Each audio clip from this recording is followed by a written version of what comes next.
Bonjour les amis, merci de votre intérêt pour l'alimentation, la nutrition. Vous êtes très nombreux à avoir réagi donc à ces premières vidéos dont j'ai parlé sur l'alcalinisation, sur les légumes et sur les antioxydants. Alors aujourd'hui, je vais vous parler de quelque chose qui me tient à cœur, c'est les produits laitiers. Pourquoi je vous parle de ça? C'est qu'effectivement, moi je suis auvergnat, j'ai mangé donc pendant une vingtaine d'années beaucoup de fromage, puisque quand on était donc auvergnat, on avait plusieurs pour les gens natifs du Cantal, fromages comme le Cantal, le Saint-Nectaire, le Fourme d'Ambert et le Bleu d'Auvergne. Voilà, j'imaginais pas pouvoir faire un repas sans fromage. Malheureusement, ça contient du lait, et aujourd'hui, alors qu'on nous poussait à manger beaucoup de fromage, beaucoup de produits laitiers, de yaourts, parce que c'était la consommation qui était imposée un petit peu par ces groupes alimentaires, on découvre tous les problèmes des produits laitiers, surtout si on en a mangé pendant une grosse partie de notre vie. Pourquoi? Parce que pour passer à 250 ou 300 kg, on va dire en général 200-250 kg, un veau doit prendre beaucoup de lait. Alors imaginez que le lait de la vache est fait pour transformer le veau pour qu'il passe à 250 kg. Imaginez quand vous mangez du lait de vache. Alors si vous avez besoin de produits laitiers, prenez plutôt de la brebis ou de la chèvre, mais pas donc du lait de vache.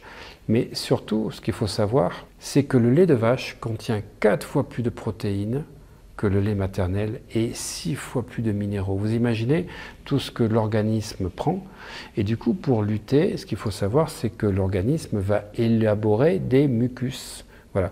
Et c'est ces mucus qui vont être élaborés donc au niveau de la gorge, au niveau donc des oreilles, qui va créer des fois des problèmes d'acouphènes, des fois des problèmes de sinusite.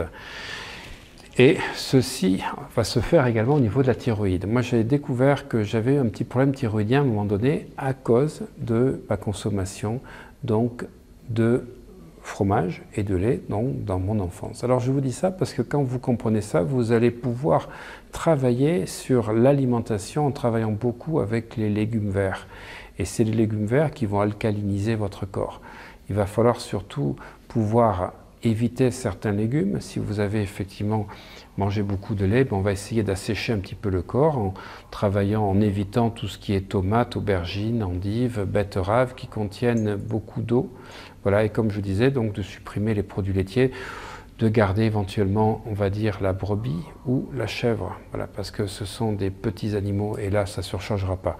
Mais la thyroïde est impactée par la consommation de produits laitiers que vous pouvez avoir eu parce qu'elle a élaboré, elle est au niveau de la gorge, donc avec la thyroïde et les glandes parathyroïdes qui régulent, on va dire en fait, la distribution de calcium. Oui, le calcium est élaboré par les parathyroïdes.